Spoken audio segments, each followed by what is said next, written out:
네, 여러분 안녕하십니까? 전번에도 제가 시를 낭송해 드린 적이 있습니다. 네, 이번에 두 번째 시간으로 또 시를 낭송을 해 보겠습니다. 네, 이 책이 되겠습니다. 우리들이 사랑하는 세계의 명시 365.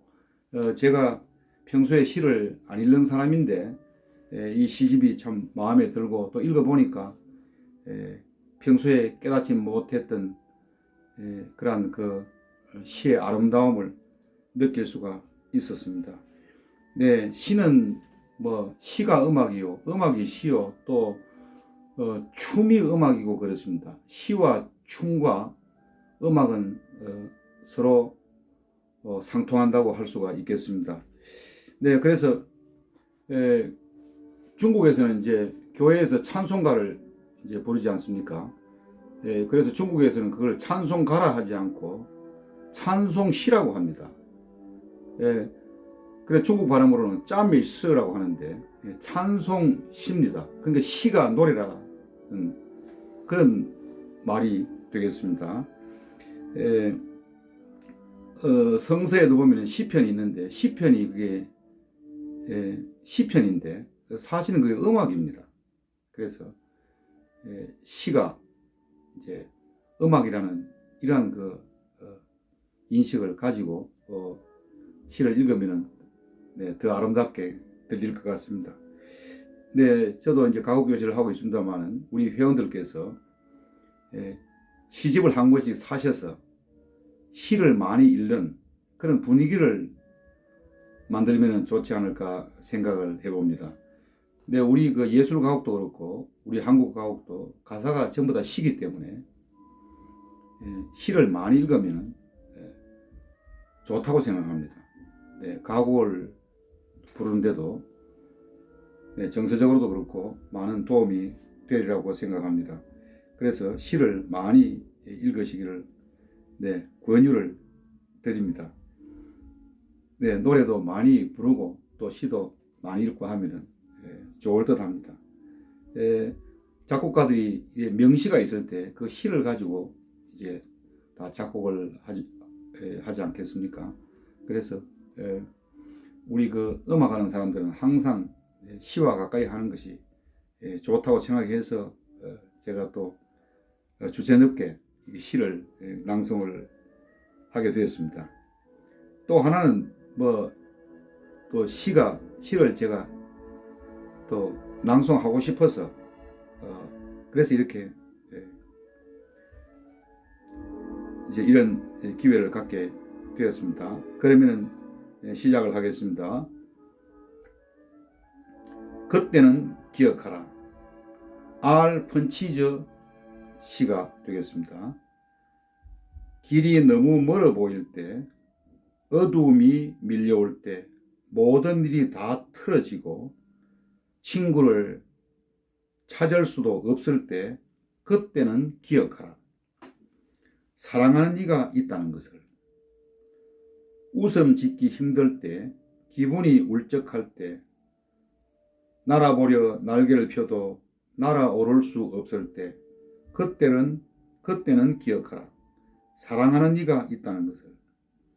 시간은 벌써 다 달아나 버리고 시작하기도 전에 끝나버릴 때, 조그만 일들이 당신을 가로막아 아무 일도 할 수 없을 때, 그때는 기억하라. 사랑하는 이가 있다는 것을. 사랑하는 이가 멀리 떠나고 당신 홀로 있을 때, 어떤 말을 해야 할지 모를 때, 혼자 있다는 사실이 한없이 두려울 때, 그때는 기억하라. 사랑하는 이가 있다는 것을. 네, 우리가 행복하게 살아간다는 것은 배후에서 나를 위해서 기도해주고 나를 기억해주고 내 뒤에 나를 아끼고 사랑하는 사람이 있다는 것을 알면은 정말 좋을 것 같습니다. 그래서 이 시가 그때는 기억하라. 사랑하는 이가 있다는 것을 이 식구가 너무 마음에 든다고 하겠습니다. 다음 시입니다. 내 사랑하는 이여, R. 홀스터 시가 되겠습니다.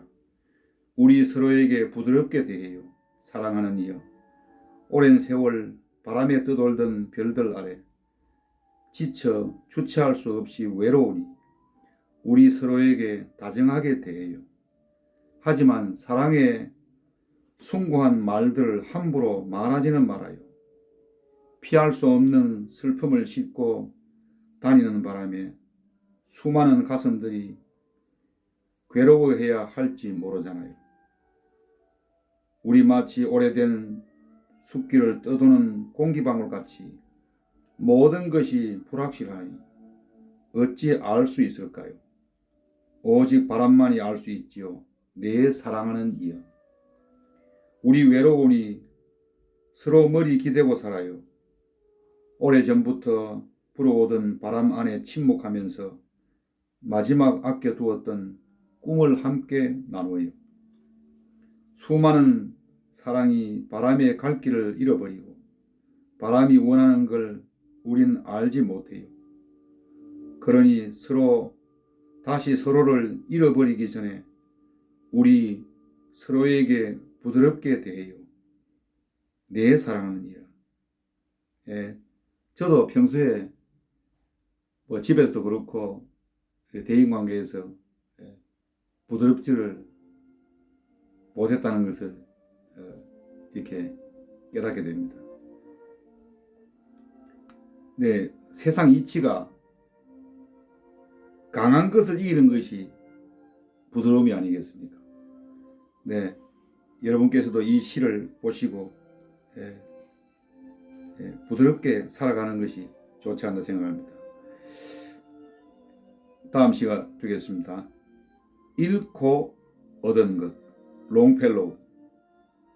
잃은 것과 얻은 것, 놓친 것과 이룬 것, 저울질 해보니 자랑할 게 별로 없구나. 많은 날 헛되이 보내고 화살처럼 날려보낸 좋은 뜻, 못 미치거나 빗나갔음을. 하지만 누가 이처럼 손익을 따지겠는가? 실패가 알고 보면 승리일지 모르고 달도 기울면 다시 차오느니. 정말 실감이 나는 시가 되겠습니다. 따지고 보면은 우리가 인생을 살면서 큰 뜻을 세워보곤 하지만 그 뜻이 내 화살처럼 못 미치거나 빗나가는 수도 많습니다. 그것이 사실은 인생이다 하는 느낌이 듭니다. 네, 실패는 승리를 가져오고 실패는 인생의 또 걸음이 될 수도 있고 추억의 또 일부분일 수도 있습니다.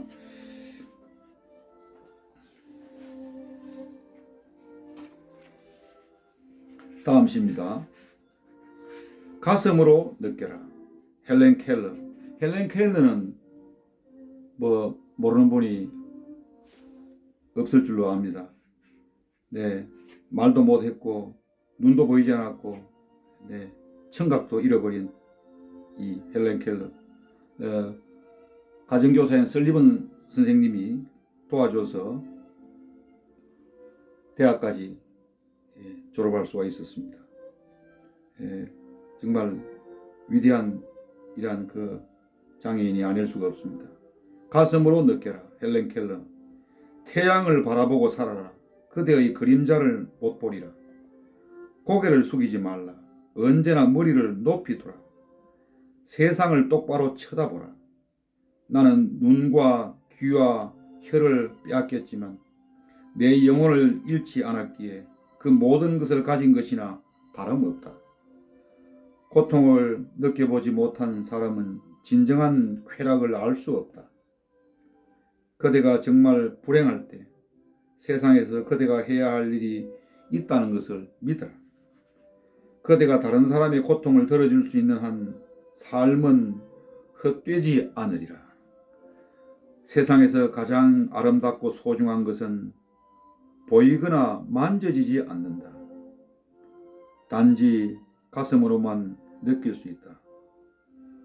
네, 우리가 물질적으로도 이 우주가 있다는 것은 알지만, 네, 끝까지 우리가 끝이 어딘지 정확하게 느낄 수가 없습니다. 네, 공기도 있다는 것은 알지만, 네, 눈에 보이지 않습니다. 네, 우리가 세상의 모든 가치 중에서 뭐 사랑도 있고 희생도 있고 그리움도 있고 행복도 있고 뭐 헌신이나 희생이 있습니다. 이 아름다운 가치들입니다. 그렇지만 이것은 보이지 않습니다. 네, 그래서 가장 중요한 것은 보이지 않는 것 같습니다. 그렇기 때문에 참 세상에서 가장 아름답고 소중하지 않는가 생각을 해봅니다.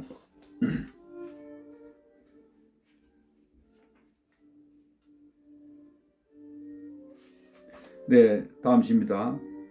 잊어버리세요. 사라 티즈테일. 잊어버리세요. 꽃을 잊듯이 잊어버리세요. 한때 세차게 타오르던 불처럼 영원히 잊어버리세요. 시간은 친절한 벗. 우리는 세월을 따라 늙어가는 것. 만일 누군가 묻거들랑 대답하세요. 그건 벌써 오래전 일이라고. 꽃처럼 불처럼 아주 먼 옛날, 눈 속으로 사라진 발자국처럼 잊었노라고. 네, 우리 이 생명이 참 어지간한 것은 잊어버리도록 이 창조된 것, 이것이 복이다 생각합니다. 네, 자꾸 잊어버려야 됩니다. 여러 가지 근심되는 것, 괴로운 것, 그걸 다 기억하면 어떻게 되겠습니까? 그래서 인생을 즐겁게 사는 비결은 자꾸 잊어버리는 것이 좋다고 생각합니다.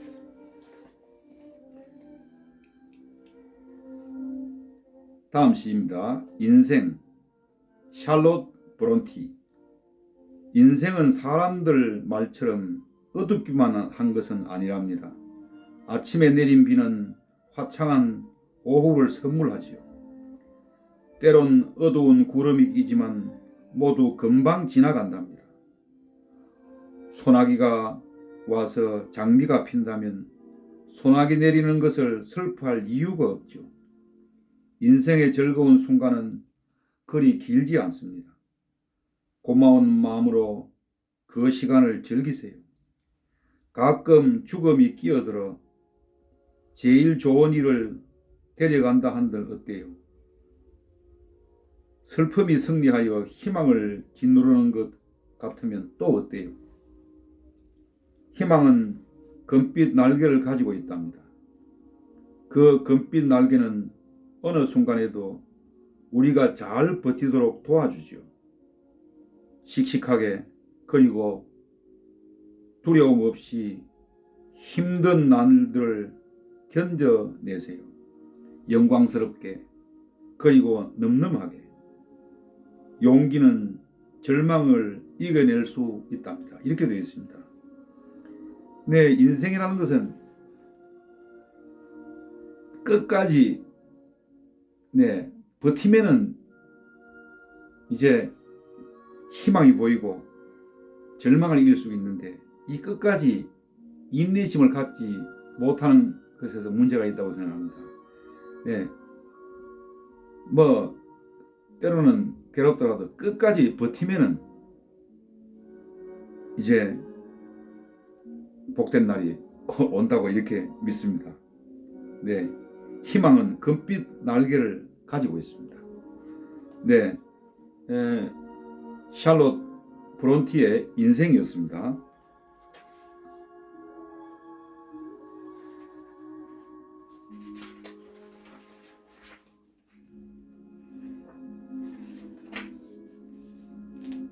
다음 시입니다. 검소한 아내를 맡기 위한 기도. 프랑시스 잠. 신이여, 저에게 검소하고 정다운 여인을 아내로 맡게 하여 주소서. 저의 마음속 깊은 곳에 자리 잡을 친구이게 하소서. 서로 손을 맞잡고 잠들게 하소서. 서로 포옹하고 웃음 짓고 침묵할 수 있는 마음을 갖게 하소서.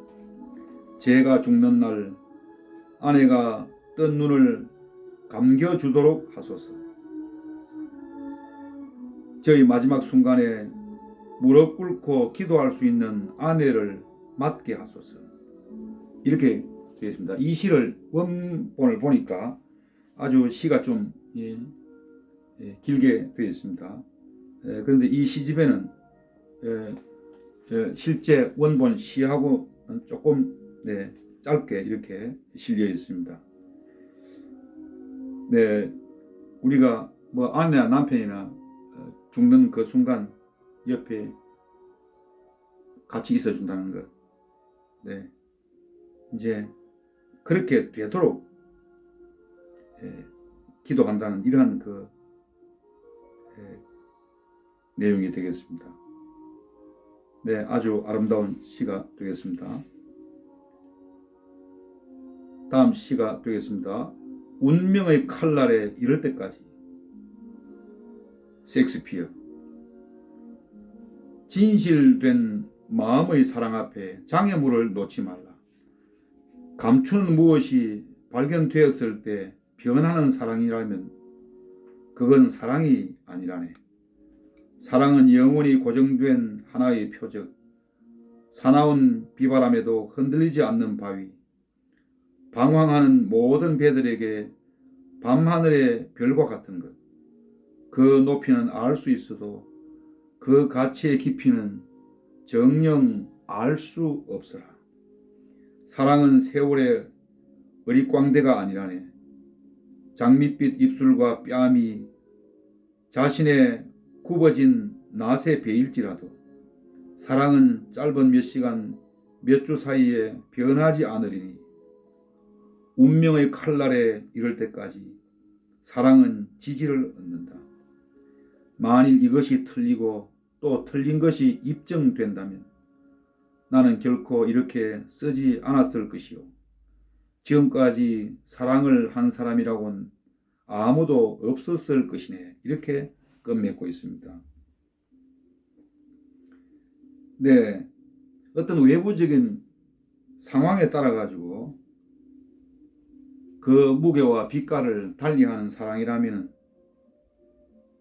네, 더 이상 그 사랑에 연연하지 않는 것이 좋지 않을까 이런 생각을 해봅니다.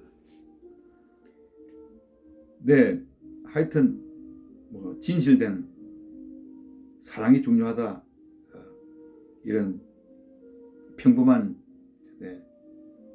진리를 깨닫게 됩니다.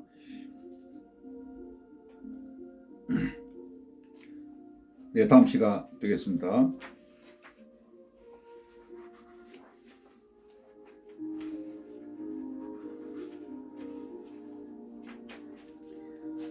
네, 이 시는 많이 알려진 시가 되겠습니다. 사무엘 울만의 청춘이 되겠습니다. 네, 우리 가곡교실에도 시인이 한 분 계셔서 가끔 가다가 시를 듣곤 합니다. 이 시가 정말 좋은 시고 정말 아름다운 시라고 생각을 합니다. 청춘, 사무엘 울만. 청춘이란 인생의 어떤 한 시기가 아니라 어떤 마음가짐을 뜻하나니 장밋빛 볼 붉은 입술 강인한 육신을 뜻하지 않고 풍부한 상상력과 왕성한 감수성과 의지력과 그리고 인생의 깊은 샘에서 솟아나는 참신함을 뜻하나니 생활을 위한 소심성을 초월하는 용기, 안이함에의 집착을 초월하는 모험심, 청춘이란 그 탁월한 정신력을 뜻하나니 때로는 20살의 청년보다 60살의 노인이 더 청춘일 수 있네. 누구나 세월만으로 늙지 않고 이상을 잃어버릴 때 늙어가네. 세월은 살결에 주름을 만들지만 열정을 상실할 때 영혼은 주름지고 근심, 두려움, 자신감 상실은 기백을 죽이고 정신을 타락시키네.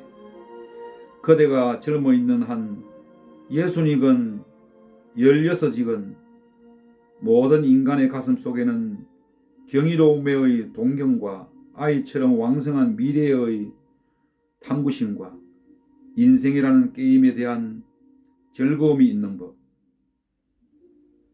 그대가 기계를 잃고 정신이 냉소주의의 눈과 비관주의의 얼음으로 덮일 때 그대는 20살이라도 노인이네.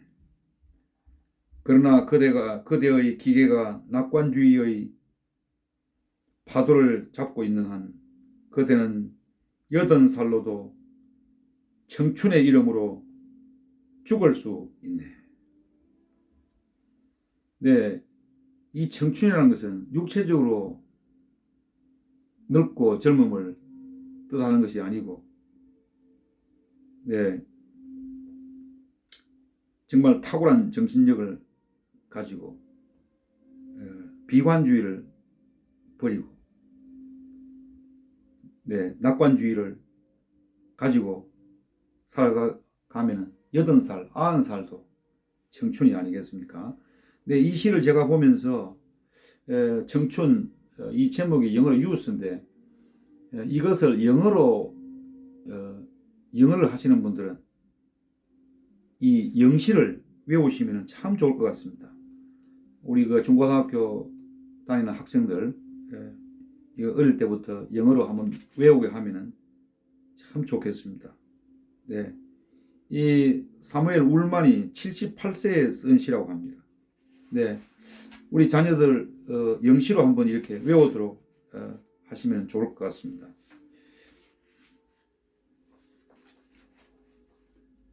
이제 마지막 시가 되겠습니다. 사랑을 지켜가는 아름다운 간격, 칼릴 지브란. 함께 있되 거리를 두라. 그래서 하늘 바람이 너희 사이에서 춤추게 하라. 서로 사랑하라. 그러나 사랑으로 구속하지는 말라. 그보다 너의 혼과 혼의 두 언덕 사이에 출렁이는 바다를 놓아두라. 서로의 잔을 채워주되 한쪽에 한 잔만을 마시지 말라. 서로의 빵을 주되 한쪽의 빵만을 먹지는 말라. 함께 노래하고 춤추며 즐거워하되 서로는 혼자 있게 하라. 마치 현악기들의 줄들이 하나의 음악을 울릴지라도 줄은 서로 혼자이듯이 서로 가슴을 주라. 그러나 서로의 가슴에 묶어두지는 말라. 오직 큰 생명의 손길만이 너희의 가슴을 간직할 수 있다. 함께 서 있으라. 그러나 너무 가까이 서 있지는 말라.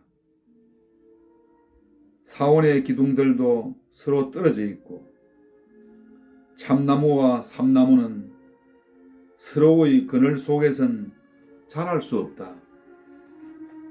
제가 이 시를 읽고 정말 감동을 받았습니다.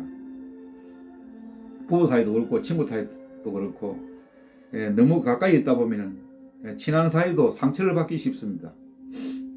그래서 이 시를 제가 읽어보니까 결혼을 앞둔 이 예비 부부가 이 커플이 읽으면 좋을 듯 합니다. 사실 사랑한다고 하면서 서로 거리를 두지 않기 때문에 하나의 소유물로 생각해서 자꾸 상처가 되고 짐이 되는 수가 있습니다. 그래서 함께 있되 거리를 두고 사랑하되 구속하지는 말고 이제 마지막 부분에 함께 서 있어라. 그러나 너무 가까이 서 있지는 말라. 이 시가 아주 현실적이고 너무 참 또 한편 생각하면 교훈을 주고 시사하는 바가 있는 것 같습니다. 칼릴 지브란 레바논 사람인데 레바논 시인인데 사랑을 지켜가는 아름다운 간격. 네, 이 아름다운 시가 되겠습니다. 제가 읽어드린 시는 이 시는 제 유튜브 신앙송 동영상 밑에 실어 놓겠습니다. 또 형편이 되시면은 네, 우리들이 사랑하는 세계의 시 365 네, 매일 한 편씩 읽으라고 이렇게 제목을 정한 것 같습니다. 그래서 제가 이제 뭐 평소에 시를 안 읽는 사람인데 이걸 서점에서 이제 몇 편을 이렇게 읽어보니까 또 보통 시집이 얇지 않습니까? 그래서 또 시도 이렇게 365수나 되니까 또 분량도 많고 또 아름다운 시가 세계 명시들이 다 있으니까 이 책이 이 시집이 좋다고 생각합니다. 네, 이제 저는 이 시를 가지고 이 유튜브에 나타나는 일은 없을 것 같습니다. 네, 그래서 이제 우리들이 사랑하는 세계의 명시 365를 가지고 2시간에 걸쳐서 낭송을 해드렸습니다. 제가 이렇게 낭송을 하고 하는 이유는 이제 시를 많이 읽자. 그러면 우리 또 한국 가곡도 그렇고 가곡을 부르는데 도움이 된다. 그런 뜻에서 제가 이런 시간을 한번 가져봤습니다. 네, 다음 시간에 뵙겠습니다. 안녕히 계십시오.